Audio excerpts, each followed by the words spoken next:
SMT Nation, we back. Nation, T-Mobile is kind of screwed. They're in a very precarious position. You know, they offer the 5G home internet, a broadband service, and you know they've got really, really good momentum right now, and it's very possible that it's partially going to be derailed in one respect. And I'm going to tell you guys all about why I think this is going to play out very negatively and show some weakness on the side of T-Mobile. So I'll be sure to link the articles that are going to be just kind of placeholders with respect to this video. They'll be in the description.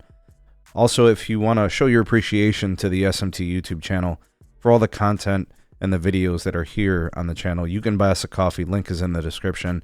And there's still time, folks. Get yourself the best deal in wireless. Mint Mobile has it, the deflation promo. Opposite of inflation, you're going to save money. Okay, so the $30 per month unlimited plan. How about 50% off of that? Let's talk $15 per month for this plan, folks. mintmobile.com/need. Use our link. It's in the description. That partner link will unlock these savings, get you that legendary customer care from Mint. And of course, you'll be supporting the channel in the process. Okay, so placeholder articles just coming in from the recent developments of what's going on kind of negatively for T-Mobile. All right, currently as we speak, T-Mobile's 5G home internet is absolutely on fire. It's on a tear. Okay, they're on a rampage. They basically add anywhere between 500,000 and 600,000 subscribers to the service every quarter. In fact, I think since they launched the service out of beta, they've added around 2 million subs or so for an annual count. By the end of this year, I think they'll be well over 4 million subs. They might even be close to 5 million. I'm not sure. I have to get the updated numbers once we get the quarterly results here in the next couple of weeks. But basically what they've had to do is compete with crappy DSL, which is easy for them. They also have a pretty good conversion rate against cable because T-Mobile offers a flat rate price. They give you the gateway and they don't raise your pricing, right? So that puts them in competition to compete with cable. Obviously, they also compete with fiber. Fiber can be expensive in some instances. So they compete with them, but let's not forget, they also compete with other fixed wireless access providers, namely Verizon, right, where they offer the service. And then, of course, something that we've overlooked is regional providers that sell fixed wireless. Okay, so there are several issues going on that are possibly going to hurt T-Mobile in the near term. One of them is what you see here on the screen. Issue number one is the Spectrum auction. Spectrum Auction 108 licenses. They're basically in limbo.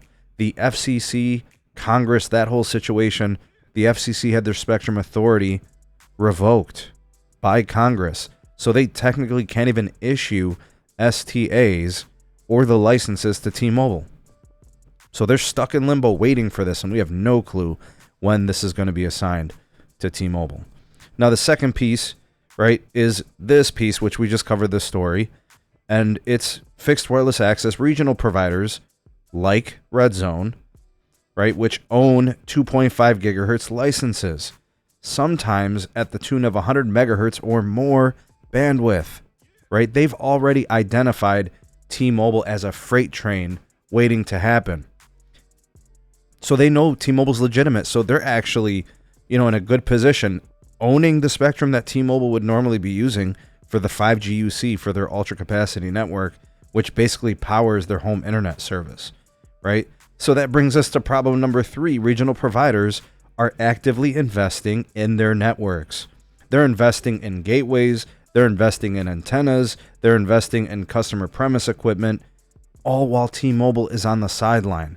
T-Mobile probably has to build tower sites. T-Mobile obviously needs to get permits.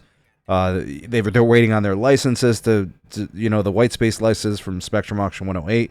They're stuck on the sideline. They can't do anything. So these regional providers, fixed wireless access or whomever, they're going to just go ahead and build. And of course, cable is building better, and of course, let's not forget the elephant in the room. Verizon gets the rest of their C-band cleared very soon. And in these types of places, folks, we're talking about 180 to 200 megahertz of bandwidth, especially when we're talking about these rural areas. What is T-Mobile going to do, right? They're going to be on the sidelines, unable to respond. Now, the reason why this is important is because the first carriers that get to rural America that build networks and provide options to these folks, the first ones usually get to keep those customers. These customers will stay, right? As long as the price is fair, right? And it's a consistent price and it doesn't balloon or explode, and the service is reliable and the customer is getting what they pay for. In my estimation, folks, I feel like this is a bit of poetic justice for Verizon, right? Because of the whole debacle with the FAA, a lot of the slander that was thrown and mud getting slung at Verizon from T-Mobile over the past several years.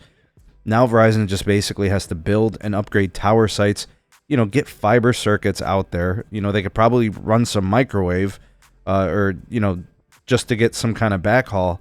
But this is, like I said, it's like poetic justice. That 5G stimulus package that T-Mobile has capitalized on and done very well to push ahead with, it feels like it's coming to a screeching halt, right? If you look at rural America, these customers, some of them are satisfied with 50 megabits per second expectations. And, you look at a company like Red Zone in Maine, they're trying to, they can offer up to 500 megabits per second using, massive MIMO and beamforming and all these new 5G SA, advanced 5G features. Verizon's going 300 by 20, for the speeds. The T-Mobile's in a tough situation, and they're on the kind of the sideline, unable to respond. And I do feel like there is a case to be made that their potential growth in fixed wireless access in rural America in situations like this could absolutely be derailed. And I'm not talking like, game-changing horrible for T-Mobile, but, their game plan was to add between 7 to 8 million fixed wireless access subscribers for the T-Mobile home internet. Do I think that this, hurts them to the tune of 1 million customers? Maybe not 1 million, maybe not 2 million or anything like that, but potentially 200,000, 400,000, maybe 500,000. And let's be honest here, that's good revenue. If you take the lifetime of a customer who might be on your service for 3, 5, 7 years and pays their bill every month, and we're talking about 2, 3, 4, maybe 500,000 customers who would have been yours, but instead went to Red Zone or some other regional provider and stayed there, or went to Verizon and stayed there. Because don't get it twisted, folks. A lot of people talk a lot of smack about Verizon. But when Verizon, and if and when Verizon goes to rural America and upgrades sites, and they tell people, hey, you can have our fixed wireless access, home 5G home internet for $50 a month, $60 a month, whatever, people are going to consider that. They will take to it because it's probably better than their DSL. It's probably better than their satellite or cable explosive pricing or whatever. And folks, Verizon's building. Look, here's courtesy of Ronaldo. This is, a tower site, a rural site in Texas. C-band for Verizon. All right, this one is from Cool Tech. All right, he sent me this. This is from rural Indiana. C-band, right? Look at the speeds, right? That's to a mobile device. Who knows from what distance? But we're looking at low ping times, right? Loaded download and upload latency is wonderful. 322 megs down, 54 megabits up. This is a test on Visible. It's not even the true QCI, of the home internet, which is going to have precedence over Visible traffic, right? So these are the things I wanted to mention in this video because they are legitimate concerns. The T-Mobile hype train for the 5G home has some resistance along the way. There's going to be some turbulence here. Again, I feel some of it might be viewed as poetic justice.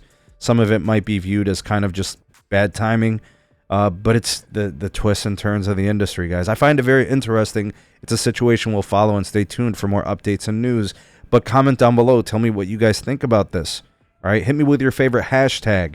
All right, hashtag T-Mobile, hashtag Verizon, hashtag 5G.